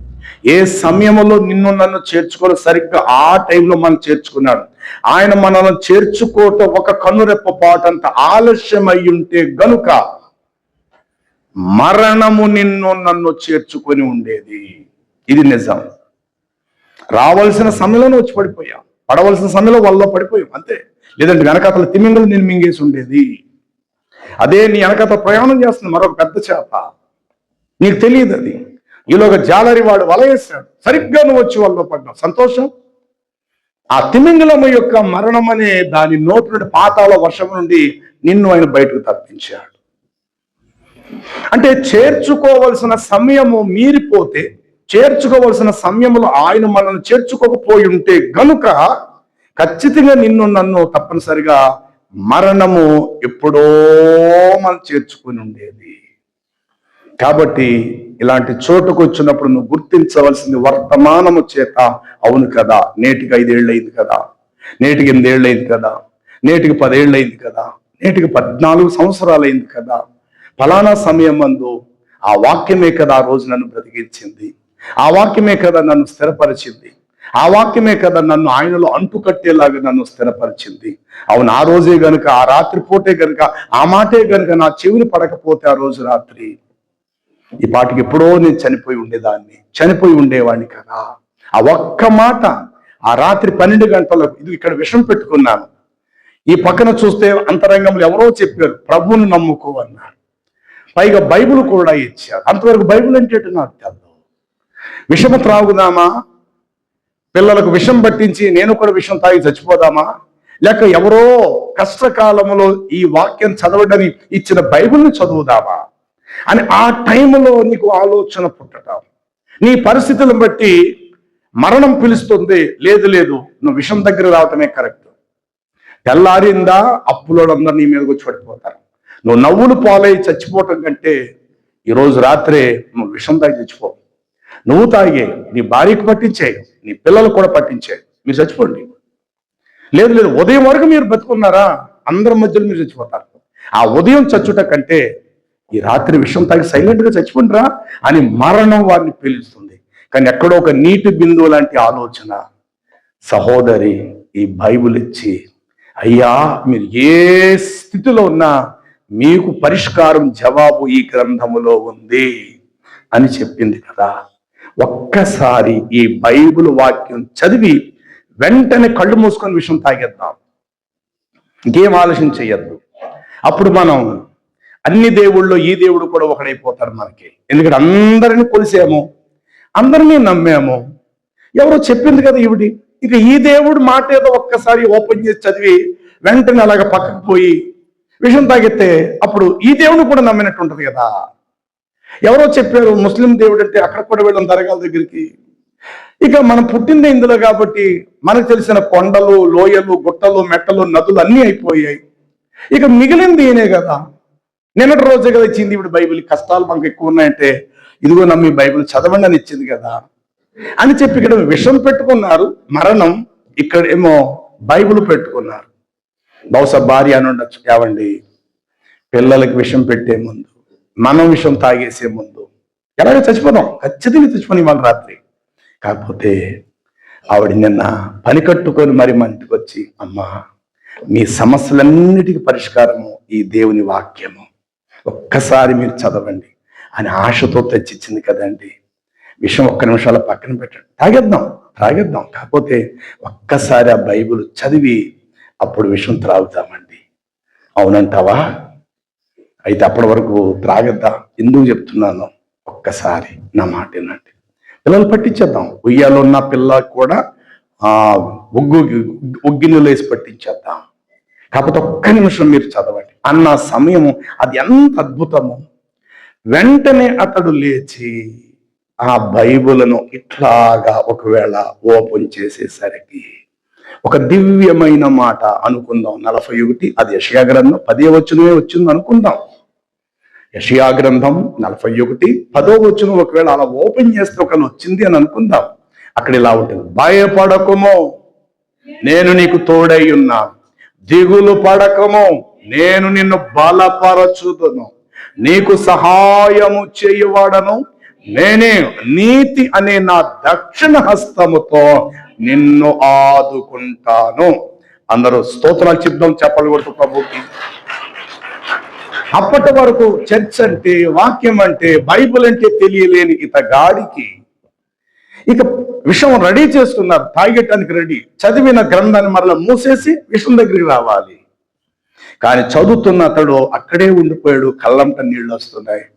భార్య అంటుంది, ఏంటండి మీ లోపల చదువుకుంటున్నారు, నాకు కూడా 2 మాటలు వినిపించాలి కదా, ఇలా తిరగండి అనేసరికి ఆయన కళ్ళంట నీళ్ళు వస్తున్నాయి. ఏమండి ఏడుస్తున్నారా అంటుంది. ఏమే ఒక్కసారి ఈ మాట విని నా ఒళ్ళంతా జలదలైనట్టు నా ఒళ్ళంతా కూడా పులికించిపోయింది. ఏమున్నదండి అందులో, చూడు ఈ మాట చూడు, నాకెందుకు ఇలా తెరవడంతో ఈ మాటే నాకు కంటికి కనబడింది. ఒక్కసారి చూడు, ఏమిటంటే భయపడకమో, నేను నీకు తోడై ఉన్నాను. మరి ఇంతకుముందు నువ్వు పూజించేవారు నీకు తోడులేరా ఏంటి? గత కాలంలో ఎవరినైతే నువ్వు ఆశ్రయించావో, నీ కష్టకాలంలో, నీ ఆపత్కాలంలో వారు నీకు సహాయం కాలేకపోయారా ఏంటి? కాలేదు. కాబట్టి ఈయన సహాయం చేసేవాడు కాబట్టి ఈయన చెప్పగలుగుతున్నాడు ఏమని? భయపడకమో, నేను నీకు తోడై ఉన్నాను. దిగులు పడకమో, నేను బలపరుస్తాను. నీకు ఏ సహాయం లేదనుకుంటున్నావో, నీకు సహాయము చేయవాడనో నేనే. పైగా నా నీతి అనే నా దక్షిణ హస్తముతోటి నిన్ను నేను ఆదుకుంటాను. అంటే ఆదుకోవలసిన సమయం, అనగా చేర్చుకోవలసిన సమయం అది. ఆదుకోవడం అంటే అదే. సింహం తరుముతూ ఉన్నది అనుకుందాం. ఎటు చూసిన పరుగు పరుగున వచ్చాడు. ఒక ఇంటి తలుపులు తెరిచి అమాంతంగా వెళ్ళిపోయాడు. తలుపులు వేసేసుకున్నాడు. సింహం బయటే ఉంది. మీ విరోధైన అపవాది గర్జించు సింహం వలె ఎవరిని మృంగుదనని తిరుగుతూ ఉంది. కరెక్ట్ గా దాని నోటుకు దొరకవలసిన వాడు సరిగ్గా కన్నులా తిప్పేసరికి ఒక ఇల్లు తలుపులు తెరిచి ఉన్నాయి. ఇక్కడ నోరు తెరిచింది, అక్కడ తలుపులు తెరవబడ్డాయి. కానీ నోటులో పడి ఒక్క క్షణములోనే ఆ ఇంటి ద్వారములోకి వెళ్ళి పడి తలుపులు మూసేవంతే. సింహం ఎక్కడుంది? బయట ఉంది. నువ్వెక్కడున్నావు? లోపల ఉన్నావు. బైబిల్లో రాయబడింది, సోమరి సింహము బయట ఉన్నది అనును. బయట సింహం ఉంది, లోపల వెళ్ళి తలుపులు వేసాడు అంతే. ఆ ఒక్క క్షణం. ఇక్కడ తలుపులు తెరవకపోయినా ఇతడు ఎలాగా చచ్చిపోతాడు. ఒకవేళ ఈయన కాదు ఇంకొంచెం 4 అడుగులు వేసేసరికి ఓపిక క్షీణించిపోతాడు. ఎంత దూరం అని ఎన్ని అడుగులు వేస్తాడు? ఎంత దూరం అని ఒక మనుషుడు ఎంత దూరం పరిగెత్తగలుగుతాడు? ఓపుకున్నంత వరకు పరిగెడతాడు. కానీ సింహము యొక్క వేగంతో పోలిస్తే మన వేగం గొప్పదేం కాదు కదా. సింహము యొక్క పరుగుతో పోలిస్తే మన పరుగు పెద్దంత గొప్పదేం కాదు కదా. అమాంతంగా దాని నోటికి మనం అట్లాగే చిక్కుపోతాం. అదే సమయంలో అది పంజా ఇసిరి మనల్ని కొట్టే సమయానికి అమాంతంగా మనం ఒక ఇల్లు తలుపు తెరిచింది, లోపలికి వచ్చి పడ్డాం, తలుపులు వేసామంతే. మృత్యు బయట ఉంది, లోపల జీవం ఉంది. కొట్టుకుపోతున్న వాడిని అప్పుడప్పుడు ఒకడు అలా చేపట్టుకుని లేవేస్తాడు. వాడు అంటాడు, రే నిజంగా నన్ను చేపట్టుకుని నేను కొట్టుకుపోతుండ్రా. కరెక్ట్ గా ఒకడు మాట్లాడుతుంటాడు, చెట్టు అలాగా ఒరిగింది, అలా మీద అడిపోతుంది. ఆ చిన్న శబ్దాన్ని ఆ పక్కన ఉన్న స్నేహితుడు గమనించి వాడిని భుజం మీద చేసి ఇలా తోసేశాడు. ఆ చెట్టు చలా పడిపోయింది. ఎంతసేపు పట్టాలి మరణం రావటానికి? కన్నురెప్ప పాటున. వినండి, నిజంగా ఇక్కడ నిలిచున్న మనందరినీ కూడా, నాతో పాటు అందరినీ కూడా చేర్చుకో సమయంలోనే దేవుడు మనందరినీ చేర్చుకున్నాడు కాక. ఆయన చేర్చుకోవటం మన జీవితాలు ఒక్క క్షణం ఆలస్యం అయితే గనుక మరణం మనం జ్ఞాపకం చేసుకుని ఉండేది. ఆయన మర్చిపోయి ఉంటే గనుక, చేర్చుకోవలసిన ప్రభు మనం చేర్చుకోవటం మరచిపోతే, మనం ఉన్నాము అన్న సంగతి ఆయన మర్చిపోతే గనుక, అలా మర్చిపోయేవాడు కాడాయన. అలా మర్చిపోతే గనక మరణం మనల్ని జ్ఞాపకం చేసుకొని కబళించేది. పాతాళం అపరిమితముగా నోరు తెరిచి ఉండేది. అందులో సామాన్యులేమి, ఘోష చేయవారేమి, అందరూ అందులో దిగిపోదురు అన్నట్లు అందులో ఎప్పుడో మనందరము దిగిపోవలసిన వారమే. కానీ అద్భుతం ఏంటంటే, కరెక్ట్గా చెయ్యందించవలసిన సమయంలో ఆయన మనకు చెయ్యందించాడు. చేర్చుకోవలసిన సమయములోనే ఆయన మనం చేర్చుకున్నాడు. ఆయన చేర్చుకోవటం ఒక్క క్షణం ఆలస్యమైతే మరొక రాయ దెబ్బ చేత మనం చచ్చుండేవాళ్ళం. పట్టబడిన ఒక స్త్రీని పాపము చేత రాళ్లతో తరిమి కొడుతున్నప్పుడు పరుగులెడుతూ ప్రాణరక్షణ కొరకు ఏ ఇల్లు తలుపులను తెరుచుంటాయా? ఏ ఇల్లైనా నాకు ఆహ్వానం పలకదా? ఏ ఇంట్లో కన్నా వెళ్ళిపోయి ఆ కాళ్ళు వెళ్ళిపోయి, అమ్మమ్మ మళ్ళీ కొట్టేస్తున్నారు రాళ్ళతోటి, అమ్మమ్మ ఒక్క 5 నిమిషాలు వాళ్ళు వెళ్ళిపోయిన తర్వాత నేను వెళ్ళిపోతానమ్మా అని చెప్పి సగం ఒంటి మీద బట్టుంది, సగం బట్ట లేక అప్పటికే రాళ్ళ దెబ్బలు తిని కొన్ని రక్తం కారుతూ ఏ ఇంటిలోకైనా వెడితే ప్రాణరక్షణ నాకు దొరుకుద్దని అనుకొని ఆ స్త్రీ అనేక ఇళ్ళు తలుపులో కలిసి బహుశా తట్టే ఉండొచ్చు. కానీ ఆమె వాతావరణం చూసి, ఏంటి నువ్వా, ఇటు మా ఇంట్లో కుదరదు, అమ్మో యూదులు నేను తరుముతున్నారంటే నువ్వు చిన్న పని చేసిన దానికి చాలా పెద్ద పని ఏదో చేసి ఉంటావు. బాబాయ్ మా ఇల్లు తలుపులు నీకు తరమమ్మా, అమ్మమ్మ నీ దండ పడతామా, నీ పిల్లలతో ఉన్నదన్నమ్మా, అమ్మ నేను భర్తను కోల్పోయిన వెదరాలనమ్మా, ఏదో తప్పు చేసి నా బిడ్డను బతికించుకోవటానికి అమ్మ నీ ఇంట్లో నన్ను చేర్చుకోమ్మా. కుదరదు బాబోయ్, నువ్వు వ్యభిచారం చేసినట్టున్నావు, అమ్మ మా ఇల్లు తగలెట్టేస్తారు బాబోయ్ యూదులందరూ కలిసి. ఇలాగా ఏ ఇంటి తలుపులు ఆమె కోసం తెరవబడలా. కానీ ఒకే ఒక్క ఇంటి తలుపులు ఆమె కొరకు తెరవబడ్డాయి. అనగా యేసుక్రీస్తు పాదాల దగ్గరికి వచ్చి పడింది. ప్రియులారా, ఎత్తిన రాళ్ళు ఎత్తినట్లు అలాగే ఆగాయి. ఆమె మాత్రం యేసు ప్రభు పాదాల దగ్గర పడినది. ఒకడంటాడు, బోధకుడా, ధర్మశాస్త్రం ప్రకారం ఇలాంటి తప్పు చేసిన వాడిని రాళ్లతో కూడా చంపేయాలి. మరి సరిగ్గా ఈవిడ అదే పని చేసింది. నీ కూడా ఒక రాయిస్తున్నాం, నీ నుండే స్టార్ట్ చేయ మరలా కొత్తగా. ఇప్పటివరకు చాలా దెబ్బలు కొట్టేశాం, సరైన దెబ్బ అయితే ఇంకా తగల్లా. ఇప్పుడు నువ్వు ఎప్పుడైతే ఒక్క రాయేస్తావో నీ వెనకాతల రాళ్ల వర్షం మేము కూడా కురిపించేస్తాం. ఇక్కడ ఇవిడ సమాధి అయిపోవాలి. ఎందుకంటే ధర్మశాస్త్రాన్ని మీరింది. ఇవిడి వ్యభిచరించవద్దు అన్న మాటకు భిన్నంగా తప్పు చేసింది. ఇలాంటి దాన్ని రాళ్లతో కొట్టి చంపేయాలని మోషే ధర్మశాస్త్రంలో రాయబడింది. ఇలా అంటున్నప్పుడు ఆమె ప్రాణము ఆ క్షణం ఏమనిపిస్తుంటే, బహుశా ఈయన కూడా అలాగే చేస్తాడా, ఈయన కూడా అందరిలాంటివాడేనా, ఈయన చేతికి రాయిస్తున్నారేంటి, ఒక్క నిమిషం రాయి నా మీద పడటం ఆలస్యమైంది. ఎందుకంటే ఈ పాదాల దగ్గరికి వచ్చాను, డిస్కషన్ అవుతుంది, మతాధికారులు ఈయన మాట్లాడుకుంటున్నారు, మధ్యలో నేనున్నాను. ఈయనేదో మాట్లాడుతున్నారు, వాళ్ళేదో చెప్తున్నారు, ఈయనేదో మాట్లాడుతున్నారు, వాళ్ళేదో చెప్తున్నారు, ఈయనేదో మాట్లాడుతున్నారు. ఇలాగ నిమిషమైంది, 2 నిమిషాలు, 3 నిమిషాలు. అంతకుముందు రాయి మీద రాయ పడుతూనే ఉంది. సరిగ్గా ఈయన పాదాల దగ్గరికి వచ్చేసరికి రాయి మీద పడటం సమయం దూరం అవుతుంది. ఈయన మాట్లాడుతున్నారు, వారు మాట్లాడుతున్నారు, ఈయన మాట్లాడుతున్నారు, అలా గ్యాప్ వచ్చింది. ఇక ఫైనల్ గా అందరూ ఒకటైపోయి, అన్ని మాకు వద్దయ్యా, ఇదిగో నీ చేతికి రాయిస్తున్న ముందు నువ్వేవే అని ఆయన చేతికి తీసుకొచ్చి రాయిచ్చేసరికి ఈమె గుండెలు అతి వేగంగా కొట్టుకుంటూ, అంటే ఇప్పుడు మరణానికి ఇంకా చాలా దగ్గర అయిపోయాను. ఇప్పుడు నేను అంటే నన్ను శ్మశానానికి కూడా తీసుకెళ్ళక్కర్లేదా, ఈ రాళ్లతో ఇక్కడే నేను సమాధి అయిపోతానా, బహుశా ఈయన కూడా అందరిలాంటోడేనా, ఈయన కూడా వాళ్ళు నన్ను రాళ్లతో కొట్టినట్లు ఈయన కూడా నన్ను అలాగే అపార్థం చేసుకుంటాడా, ఈయన దృష్టిలో కూడా నేను పాపిగానే మిగిలిపోతానా. ఎస్, అందరి దృష్టిలో నేను పాపినన్న సంగతి నిజమే, ఆ సంగతి నాకు తెలుసు, నేను పాపమే చేశాను, అది ఎవరో నాకు చెప్పక్కల, నా అంతరాత్మ తెలుసు, నా శరీరానికి తెలుసు. అయితే ఇప్పుడు ఈయన కూడా వీళ్ళ లాంటి వాడేనా, ఈయన కూడా నిజంగా ఈ వీళ్ళ లాంటి వాడైతే గనుక ఇప్పుడు ఈయన నుండి రాయి నా మీద పడటం ప్రారంభమవుతుంది అని చెప్పి ఆయన చేత్తో పట్టుకున్న రాయి వైపే ఆమె అలాగే చూస్తుంది. ఎప్పుడైతే ఆయన ఒక రాయి ఆమె మీద వేసాడా, అంతేనండి, ఇక సమాధి తీసుకెళ్ళక్కలేదు, అక్కడే రాళ్ళతో ఆవిడ సమాధి అయిపోయి ఉండేది. ఆయన చేతిలో రాయి అలాగే కనబడుతుంది. అది అవతల పారవేయబడుతుందా, తన మీద పారవేయబడుతుంది అన్నట్టు మరణపు అంచు వరకు వచ్చి ఆగిపోయింది. ఫైనల్గా ఆయన చెప్పాడు, సరే మీరన్నట్టు ఈమె నేను కొట్టే అధికారం నాకుంది, కొట్టగలుగుతాను కూడా. కాకపోతే ఈమె చేసినటువంటి పాపం వంటి పాపం మీరు ఎవ్వరు చేయని వారు ఉంటే గనుక వారు ఆమె మీద రాయి వేయండి, అప్పుడు నేను కూడా వేస్తాను అన్నట్టుగా మాట్లాడి ఆ మాట చెప్పడంతో ఒకరి అంతరంగంలో ఒక్కొక్కరు చూసుకుంటున్నారు.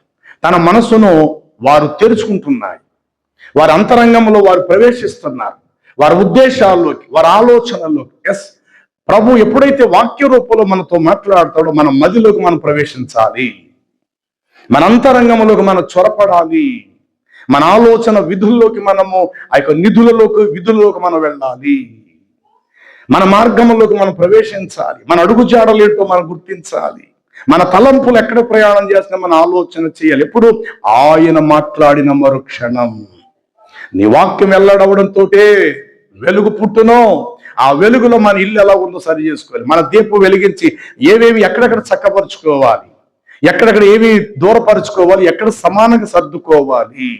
దీపపు కాంతి ఉన్నంత సమయంలో నీ వాక్యం వెల్లడవడంతో వెలుగు పుట్టు, నీ వాక్యమైన పాదాలకు దీపం, నేను నడిచిన త్రోవకు వెలుగు. ఆయన ఎప్పుడైతే ఆ మాట మాట్లాడాడో ఒక్కరు కూడా ఆమె మీద రాయి వేయలేదు. వెంటనే ఎత్తిన రాళ్ళు ఎత్తినట్లు వెళ్ళిపోయారు, విడిచిపెట్టి వెళ్ళారు. అప్పుడు ఆయన చెప్తున్నమాట, కుమారి నేనును నిన్ను శిక్షించను, నీ పాపములో ఈ క్షణము నుండే క్షమించబడినవి. అలాంటి పాత రోత జీవితంలోకి ఇంకెప్పుడు నువ్వు ప్రవేశించక. అంతేనండి. నిజంగా ఆయన చేర్చుకోవలసిన ఘడియలో నిజంగా ఆ సమయంలో ఆయన చేర్చుకోకపోతే సరిగ్గా టైంలో మరణము ఆమెను చేర్చుకోవాల్సి ఉండేది. ఇలా చెప్పుకుంటూ ఎన్ని మరణాపాయముల నుండి మనం విడిపించబడ్డాం, ఎన్ని అపరాధముల నుండి మనము తప్పించబడ్డాం. ఏది మళ్ళా కృతజ్ఞత ఉందా? తప్పించేసుకున్నాను, దేవుడు నన్ను తప్పించేశాడు, కానుకగా ఒక 100 రూపాయలు కానుక వేద్దాం. రాత్రి పాము వచ్చి ఎలా కాటైపోయింది, నేను ఎలా పక్కకి తిరిగాను, అమ్మో రేపు ఆదివారం కాబట్టి శనివారం నాడు దేవుడు నన్ను కాపాడాడు బాబోయ్, రేపు ఆదివారంకి వెళ్ళాలని చెప్పి దేవుడు నన్ను శనివారం కాపాడాడు బాబోయ్, లేదు పాము కాడు నేను చచ్చిపోదును కాబట్టి ఉదయం నేను ఇల్లు 100 రూపాయలు కానుక వేద్దాం. అంతేనా? అదేనా నువ్వు నీ జీవితంలో నువ్వు తెలుసుకున్నది? ఆ పాము కాటు వేయకుండా నిన్ను కాపాడింది మరుసటి రోజు చర్చిలో 100 రూపాయలు వేస్తావనా? నో. నీ జీవిత కాలంలో ఆ పాము యొక్క వంకరితనం నీలో ఉండకూడదని, ఆ పాములో ఉన్న విషపూరితమైన బ్రతుకు నీలో ఉండకూడదని, అలాగే పరిపూర్ణంగా ఉండటం నిన్ను చూడాలని అనుకునే పాము కాటు నుండి నిన్నైనా నన్నైనా తప్పించాడు. లారీ యాక్సిడెంట్ నుండి తప్పించాడు, కరోనా తెగుల నుండి కాపాడాడు, నదిలో కొట్టుకుపోవలసిన మనం విడిపించాడు. పెద్ద అపాయము, ఆ ఇంట్లో ఆ గ్యాస్ బండ పేలిపోవటమో, కుక్కర్ పేలిపోవటమో, ఏదో ప్రమాదం, కాల్ జారి కరెక్ట్గా కత్తిపీట దగ్గర పడిపోయిన సందర్భాలు. ఏమండి వాళ్ళు ఏం జరిగింది తెలుసు? ఖచ్చితంగా కత్తిపీట దగ్గర పడిపోయింది బాబోయ్, ఇంకొక నిమిషం అయితే నా పీక్ కోసిపోయేదండి బాబు. మరి ఎందుకని నీకు అంత తొందర ఎందుకే? లేదండి, ఆ ఇల్లంతా తడిగొట్లు పెట్టాను, గబుక్కుని ఇలా కాలు జారేసరికి వంటగదిలో కత్తిపేట పక్కనే పడిపోయానండి. ఒక్క నరం కట్ అయిపోతే సరిపోదా? ఒక్క నరం కట్ అయ్యాక బ్లేడ్లో కట్ అయినట్టు కట్టే చాలదా? ఇంట్లో భర్త లేడు, పిల్లలు లేరు, రక్తస్రావం అయిపోతుంది, ఫోన్ తీయడానికి కూడా అవకాశం లేదు, అక్కడక్కడ ప్రాణాలు వదిలేస్తుంది. ఇలా చెప్పుకుంటే గ్యాస్ వదిలేసి ఆ యొక్క వంట గ్యాస్ బయటకు వచ్చి మాట్లాడి మరలా లోపలికి వెళ్ళేసరికి గ్యాస్ అంతా ఇల్లంతా కమ్మేసుకోవటం. ఎన్ని సందర్భాలు ఇలాగా మన అజ్ఞానము, మన ఆగతాయితనము, అవివేకము, మన స్వామర్థనము, మన బద్ధకము, మొత్తం మీద ఇలాంటి పొరపాట్లు కూడా చాలా జరిగాయి. ప్రియులారా, కొన్ని సందర్భాలు కారులో వెళ్ళినప్పుడు కారు బ్రేకులు ఫెయిల్ అయిపోవటాలు, కారు మీద వెళ్తున్నప్పుడు కారు టైర్ పంచర్ అయ్యి ఆ స్టీరింగ్ అటు ఇటు కదిపేసి ఒక చెట్టును గుద్దేసి అంత స్పీడ్గా వెళ్ళి కరెక్ట్గా చెట్టు దగ్గర ఆగిపోవటము, ఒక పెద్ద బండరాయి వచ్చి మీద పడిపోవటం, ఈ కొండ చీరలు విరిగిపోయి వెళుతుంటుండగా మార్గ మధ్యలో కొండ చీరలు విరిగిపోయి పైన నుండి రాళ్ళు కుప్పలు కుప్పలుగా వచ్చి పడిపోవటం. ఇలాంటివి ఎంతమంది జీవితంలో అలాంటి ప్రమాదాలు గురై చచ్చిన వాళ్ళు చాలా మంది ఉన్నారు. కానీ ఇంకా ఎందుకు మనము బ్రతికి సజీవులుగా మనం ఉంచబడ్డాము. కాబట్టి మనం బ్రతకట ఈ రోజు వరకు బ్రతికుండడానికి కారణం ఆయన మనలను చేర్చుకున్నాడు. 27వ కీర్తన ఆ యొక్క 10 వచనములు అంటాడు, నా తల్లిదండ్రులు నన్ను విడిచినను యెహోవా నన్ను చేరదీయును. చెప్పాలి, నా తల్లిదండ్రులు నన్ను ఒకవేళ వద్దని చెప్పి త్రోసేసిన, నా తల్లిదండ్రులు నన్ను వద్దు, ఒరే నా కొంపలో ఉండకరా అని చెప్పి నన్ను త్రోసేసినప్పుడు, అంటే నా తల్లిదండ్రుల కంటే గొప్పవాళ్ళు ఎవరు ఉన్నారండి ఈ ప్రపంచంలో? ఎంత దుర్మార్గుడినైనా తల్లి ఇంట్లో చేర్చుకుంటారు, ఎంత దుర్మార్గుడినైనా పోలే అని చెప్పేసి తండ్రి ఇంట్లో చేర్చుకుంటాడు. పైకి తండ్రి కఠినంగా కనబడతాడే గాని తల్లి కన్నా ప్రేమ గలవాడే. అలాగే కొన్ని సందర్భాలు తల్లి కూడా అలా కఠినంగా కనబడవచ్చు, తండ్రి కంటే ప్రేమ గలదై ఉండొచ్చు. అలాంటి తల్లిదండ్రులకే ఆ బిడ్డ వద్దనుకున్నారంటే వాడి పరిస్థితి ఇంకెక్కడికి వెళ్ళిపోవాలి? అసలు ఈ ప్రపంచంలో ఏ తల్లిదండ్రులు బిడ్డను వద్దనుకోరు, వాడు ఎంత దుర్మార్గుడిని కావాలని కోరుకుంటారు. ఈ రోజు కాకపోయినా రేపన్నాడు మారతాడండి, ఏమనకండి, చూద్దాం రేపన్న వాడు మంచి దారిలోకి వస్తాడండి, వదిలేయండి, కోపడకండి, నన్ను ఏమనకండి, అలాంటి వాడు చచ్చిపోతాడండి, ఏ నదిలో దూకి చచ్చిపోతాడండి, ఎంతమంది చూడట్లేదండి, ఏమి కాళ్ళు అట్టుకుంటానండి, కోపడకండి, మీకు దండం పెడతానని తన తల్లి అంటాడు. అతని భార్య ఆ కొడుకు కోసం వాడు తన తండ్రి తన భర్త కాలమే పడిపోతుంది. ఇలాగ ఎన్ని సందర్భాలు మనం చూడట్లేదు. అయితే తల్లి తండ్రులకే వాడు ఆయాసంగా జీవించినట్టే ఇంకా ఆడంతటి దుర్మార్గుడు ఇంకెవడు ఉంటాడు ఈ ప్రపంచంలో? కానీ అలాంటి తల్లి తండ్రులు నన్ను విడిచినను యెహోవా నన్ను, అంటే స్త్రీ అయిన తన గర్భాన్ని పుట్టిన తన చంటి బిడ్డను కరుణింపకుండా మరచునా వారైనా మరచుదురు, కానీ నేను నిన్ను మరవను అంటే 10,000 తల్లుల ప్రేమ కంటే కూడా మించిన ప్రేమ గలవాడు. 25,000 కాదు, 10 కోట్ల తండ్రుల ప్రేమ కంటే కూడా మించిన ప్రేమ. అందుకే ఆయన ప్రేమలో మచ్చలేదు, ఆయన ప్రేమ శాశ్వతమైన ప్రేమ. అలాంటి దేవుని చేతుల్లో మనం చేర్చబడ్డాం, అలాంటి దేవుని యొక్క ఒడిలోకి వచ్చి మనం పడ్డాం. అలాంటి దేవుని చెంతకు మనము చేర్చబడ్డాం. అయితే చేర్చబడిన ఇప్పుడు పాత ప్రపంచంలో ఉన్న అలవాట్లు ఇక్కడ నువ్వు చేయవాక, పాత ప్రపంచంలో ఉన్న పద్ధతులే ఇందులో కూడా కొనసాగించాలని అనుకోబాక. ఇది నూతన ప్రపంచం, క్రీస్తు అనే మరో ప్రపంచంలోకి వచ్చి మనం పడ్డాం. దీనికి యజమానుడు, కర్త ఈయనే. కాబట్టి ఏదైనా నువ్వు ఆయన దగ్గర ఆలోచించు, ఏదైనా నిర్ణయం తీసుకుని ఆయనతో చెప్పుకో. ప్రభు, నేను ఇలా చేద్దాం అనుకుంటున్నాను, ఈ బిజినెస్ చేద్దాం అనుకుంటున్నాను, ఈ వ్యాపారం చేద్దాం అనుకుంటున్నాను, ఈ ఊరు వెళదాం అనుకుంటున్నాను, ఇదిగో నా కష్టం కొరకు ఈ పని చేద్దామని పూనుకుంటున్నానని ఏదైనా నువ్వు ఆయనతో పంచుకో. మనుషులతోటో లోకస్తులతోనో పంచుకోవటం కంటే క్రీస్తుతో పంచుకో. ఆయన నీకు మంచి గైడెన్స్ ఇస్తాడు. నీ మీద దృష్టి నిలిపి నీకు ఆలోచన చెప్పేదను. చివరికి నువ్వు నడవలసిన మార్గం ఏదో ఆ మార్గంలో నిన్ను నడిపిస్తాను. కాబట్టి ఆయనతో నువ్వు పరిచయం పెంచుకోవడం నువ్వు మానేసి ఎవరినో స్నేహితులని సలహాలు తీసుకోవటము, నీ మనసుకు తోచినట్లుగా నువ్వు వెళ్ళిపోతే, గత జీవితంలో కూడా నువ్వు అలాగే చేసావు కదా. ప్రభువులకు రాకముందు నీది అదే పద్ధతి. అంటే నీ మనసు ఎటు తోస్తే అటు వెళ్ళిపోవటం, నీ ఆలోచనలు ఎటు పడితే అటు ప్రయాణం చేయటం, ఇది గత జీవితంలో నీకు ఎట్లాగా ఉంది. ఇప్పుడు క్రీస్తులోకి వచ్చిన తర్వాత కూడా ఇదే అభిప్రాయం, ఇవే ఆలోచనతో నువ్వు అడుగులేస్తే ఎంత విలువైన క్రీస్తులోకి వచ్చి నువ్వేమోద్ధరించినట్లు, ఎంత ఖరీదైన ప్రభువులను నువ్వు అడుగుపెట్టి నువ్వు సాధించేదేముంది. కాబట్టి క్రీస్తు అనే మరో ప్రపంచంలోకి వచ్చిన తర్వాత నీ సర్వము కూడా క్రీస్తే అయ్యున్నాడు. ఏదైనా ఆయనతో చెప్పుకో, ఏది చెయ్య పూనుకున్నా అది ఆయనతో పంచుకో. ఎక్కడికైనా నువ్వు వెళ్ళాలి, అది మేలుకరమైన పని అయినా అది ఆయనతో చెప్పి నువ్వు ప్రయాణం చేయి. ఎందుకంటే నీవు నీ సొత్తు ఇప్పుడు కాదు, ఆల్రెడీ నీ యజమానుడు, నీకు తల వంటి వాడు, శిరస్సు వంటి వాడు నీ ప్రభువై ఉన్నాడు. ఆయన నుండే, ఆ తల నుండి శిరస్సు నుండి కీళ్ళు, నరాలు ఇవన్నీ ఎట్లాగైతే ప్రతి భాగానికి పనిచేస్తాయి. బ్రెయిన్ డెడ్ అయిపోతే మొత్తం అవయవాలన్నీ చచ్చిపడిపోతాయి.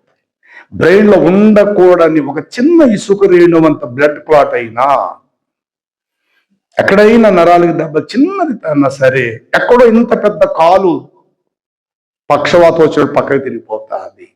కారణం ఏంటంటే, లేదు సార్ స్కానింగ్ లో తేలింది, ఆ బ్రెయిన్ లో ఒక చిన్న బుడగ లాంటిది వచ్చిందట. ఇట్లా చిన్న దానికి ఇంత పెద్ద కాలు చేయబడిపోయిందా? ఎస్, నోరు కూడా పక్కెళ్ళిపోయింది. అంటే ఈ శిరస్సు అనేది ఎంత ఇంపార్టెంట్. దేహమంతటికి ఇక్కడికి చేయి నరికేసిన మనిషి బ్రతకచ్చు, కానీ ఈ పీక్ వస్తే మాత్రం మనిషి బతకడం. ఇక్కడ కాలు తీసేసిన మనిషి బతకచ్చు, ఒక కాలు కదా 2 కాళ్ళు తీసేసిన మనిషి బతకచ్చు, 2 చేతులు నరికేసిన మనిషి బతకచ్చు. ఇది మాత్రము దూరం అయితే, శిరస్సుకు ఈ మొండెంకు దూరం అయితే కనుక మనిషి బ్రతకడు. కాబట్టి సంఘమునకు క్రీస్తు శిరస్సునయ్యున్నాడు. ఆ శిరస్సు నుండి ప్రతి భాగానికి వెళ్ళవలసిన రక్తము గాని, నరాలు, కండరాలు ఇవన్నీ కూడా పనిచేస్తాయి. అలాగే ఇప్పుడు క్రీస్తు మనకేమయ్యున్నాడు? శిరస్సునయ్యున్నాడు, పోషకుడు, యజమానుడు అయ్యున్నాడు. ఏదైనా ఆయనతో చెప్పే మనం చేయాలి. కారణం ఏంటంటే, ఆపత్కాలములలో నా తల్లిదండ్రులు నన్ను విడిచినను, యెహోవా నన్ను చేరదీసెను. లేదంటే ఆపత్కాలం ముందు ఆయన పర్ణశాలలో నన్ను దాచు. నిజానికి క్రీస్తు దగ్గరికి మనం వచ్చే సమయానికి మన జీవిత ప్రయాణం ఎట్లా ఉన్నది అంటే, ఒక చోట దావీదు మాట అంటాడు. మొదటి సమూయేలు గ్రంథము 20:3 అంటాడు కింద లైన్లో, నిజముగా యెహోవా జీవము తోడు, నీ జీవము తోడు, నిజముగా నాకును మరణమునకు అడుగు మాత్రమే ఉంది. చాలు నేను చదివేశానులేమ్మా. నాకును మరణమునకును అడుగు మాత్రమే. ఆ ఒక్కడుగే అయితే మరణమా, ఆ ఒక్కడిగే జీవమా? ఇదిగో నేడు మరణమును జీవమును 2 మీదుడు పెడుతున్నారు. ఒక్కడిగే గ్యాప్. ఇటు వస్తానంటే ఇది జీవం, ఇటు వెళ్తానంటే ఇది నీకు మరణం. నీ సొంత ఆలోచనలో వెళ్తానంటే ఇది మరణం. నా ఆలోచన చొప్పు నువ్వు నడుస్తానంటే ఇది నీకు జీవం. ఏది కావాలో నువ్వు తెలుసుకో. నీ ఆలోచన మీద నువ్వు బ్రతుకుతావా, నా ఆలోచనతో నువ్వు బ్రతుకుతావా? నేను చూపే మార్గంలో ప్రయాణం చేస్తావా, నీకు నచ్చిన అడుగులు వేసుకుంటూ వెళ్ళిపోతావా? నా మాటకు నువ్వు విలువిస్తావా, నీ మాట గొప్ప అని చెప్పుకుంటావా? ఈ 2 నీ ఎదుట పెట్టి ఏది కావాలో మీరు తెలుసుకోండి. కాబట్టి యెహోవా జీవము తోడు, నీ జీవము తోడు, నిజముగా నాకును మరణమునకు అడుగు మాత్రమే ఉంది. అలాంటి ఎన్ని అడుగులు మన జీవితాలే తప్పించాడు. ఎన్ని అడుగులు తప్పించాడు. మరణమును చూడకుండా నా ప్రాణమును, కన్నీళ్లు విడవకుండా నా కన్నులు జారి పడకుండా నా పాదములను నీవు తప్పించి ఉన్నావు. ఒక్క అడుగులోనే మనం చచ్చిపోవలసిన వాళ్ళం. ఆయన చేర్చుకోవలసిన సరైన టైంలో మనం చేర్చుకోకపోతే కనుక ఈరోజు మన సమాధులన్నీ ఆ శ్మశానంలో ఉండే ఎముకలు అయిపోయి ఉండేవాళ్ళు. కొందరైతే కాలి బూడిద ఎప్పుడే చేసేసి ఉండేవారు. కానీ ఈ రోజు ఈ స్థలంలో నువ్వు నేను ఇక సజీవులుగా ఉన్నామంటే ఆయన చేర్చుకోవలసిన సమయంలో మనందరినీ చేర్చుకున్నాడు. ప్రియులారా, ఆయన ఇంటిలో మనకు అవకాశం ఇచ్చాడు. ఆయన ఆశ్రయపురములోకి మనం చేర్చుకున్నాడు. ఆయన తన గుమ్మములోకి మనం రానిచ్చాడు. తన ఇంటి లోపలకు మనం చేర్చుకున్నాడు. కాబట్టి ఈరోజు ఈ సురక్షితం, ఈ భద్రత, ఈ కాపుదల. చివరిగా చూడండి, రోమా పత్రికలో ఒక చక్కటి మాట ఇట్లా రాయబడి ఉంటుంది. చివరి అధ్యాయంలో ఉంటుంది ఆ మాట. రోమా పత్రిక 15వ అధ్యాయంలో ఉంటుంది. క్రీస్తు నన్ను చేర్చుకొనిన ప్రకారం అనే మాట 7వ వచనం అనుకుంటా చూడండి. 15 రోమా పత్రిక. కాబట్టి క్రీస్తు మిమ్ములను చేర్చుకొనిన ప్రకారం దేవునికి మహిమ కలుగునట్లు మీరును కూడా ఆల్రెడీ ఒకరిని ఒకరు చాలు. న్యాయాధిపతిలోకి వెళ్ళిపోండి, బయటికి తీయద్దు. చదవండి, అక్కడ ఏ మాట ఉంది? ఇందా మీరు చదివారు. ఎవరును తన ఇంట నన్ను చేర్చుకోలేదు.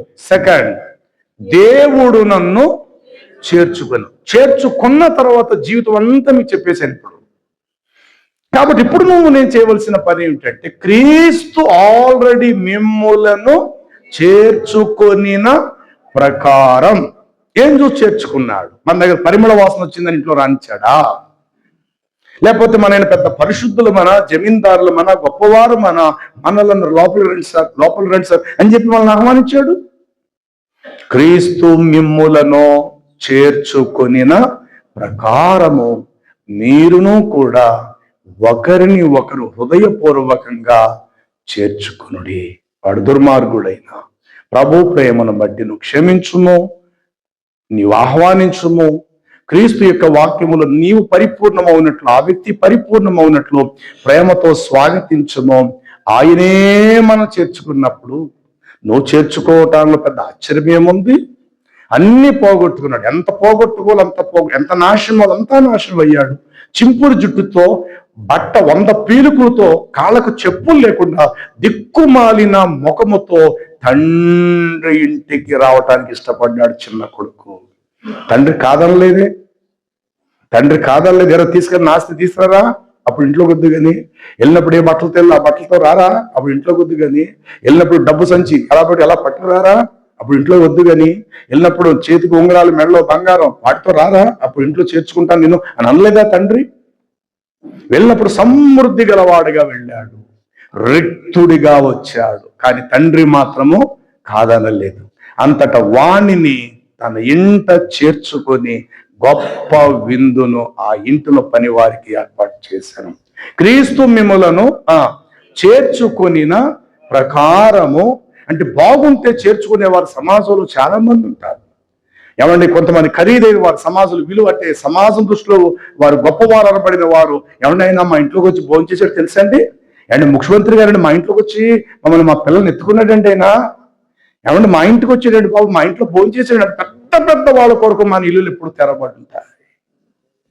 కానీ ఒక జీవితము చెదిరిపోయి పాడైపోయి దిక్కుమాలి స్థితిలో అయిపోతే కనుక ఎందుకో చేర్చుకోవటానికి మనం ఇష్టపడం. పెద్దలు ఒక మాట అంటారు, వేషనైనా చేర్చుకోవచ్చు కానీ దొంగను మాత్రం చేర్చుకోకూడదండి. ఆడ అలవాటు పోదండి. కనీసం వ్యభిచారినైనా ఇంట్లో చేర్చుకోవచ్చేమో కానండి దొంగను మాత్రం చేర్చుకోకూడదండి. కానీ ఇక్కడ ఈయన అలా కాదు. వ్యభిచారిని చేర్చుకుంటాడు, చెప్పాలి, దొంగను కూడా ఆయన చేర్చుకుంటాడు. ఆ మాటకు వస్తే మనలో ఉన్న లోపాలను బట్టి ఆయన మనం చేర్చుకోవటానికి మనలో ఏ అర్హత ఉంది? కానీ దేవుని బిడ్డలారా, ఆయన మనం చేర్చుకున్నాడు. క్రీస్తుని మరో ప్రపంచంలోకి వచ్చి మనం పడ్డాము. కాబట్టి ఆయనని నా యజమానుడు, ఆయనని నా పోషణకర్త, ఆయన చిత్తాన్ని మనం జరిగించే వారమై ఆయనలో అడుగులేసుకుంటూ మనం వెళదాం. కాబట్టి మీకు అప్పగించబడిన ఈ యొక్క దైవ ప్రత్యక్షత వర్తమానం చేత మీ హృదయాలు సరిచేసుకోండి. మీ మనసులో మీరు తొంగి చూసుకోనండి. మీ ఉద్దేశాల్లోకి మీరు వెళ్ళండి, మీ ఆలోచనలోకి మీరు వెళ్ళండి. నువ్వు బయటే ఉన్నావా, లోపలే ఉన్నావా? లోపల చేర్చుకున్న తర్వాత నీ రాజ్యంగా ఉన్నావా? ఆ దినములలో ఇశ్రాయేలుకి రాజు లేనందున ప్రతి వాడు తన ఇష్టానుసారం ఇష్టానురాజ్యం అన్నట్లు జీవించారు. ఆ కారణం చేత ఆవిడికి చావొచ్చి పడింది, బలత్కారం చేయబడింది. అదే గనక వాక్యము ఉన్నట్లయితే దేహోక్తి లేని ఎడల జనులు కట్టులేక తిరుగు. అదే దేహోక్తి దేవుని యొక్క చిత్తము అంటే భయభక్తులే గనుక ఉండుంటే గనుక ఆ రోజు అలాంటి అంత ఘోరమైన పరిస్థితి ఆ మనుషుని భార్యకు సంభవించుండేది కాదు. కాబట్టి మన ఆత్మను మనం నష్టపరచుకోవద్దు, మన ఆత్మను మనం భంగపరచుకోవద్దు, మన ఆత్మీయ దీపాన్ని మనం దయచేసి చల్లార్చుకునేవద్దు, ఆత్మని దీపాన్ని ఆర్పేసుకోవద్దు. దయచేసి ఈ వాక్యాన్ని బట్టి మన హృదయాలను ప్రభు పాదాల దగ్గర సరిచేసుకొని, ప్రభా చేర్చుకున్న మీకు ఎంతవరకు నేను విలువిస్తున్నానది మనం అంచనా వేసుకుందాం.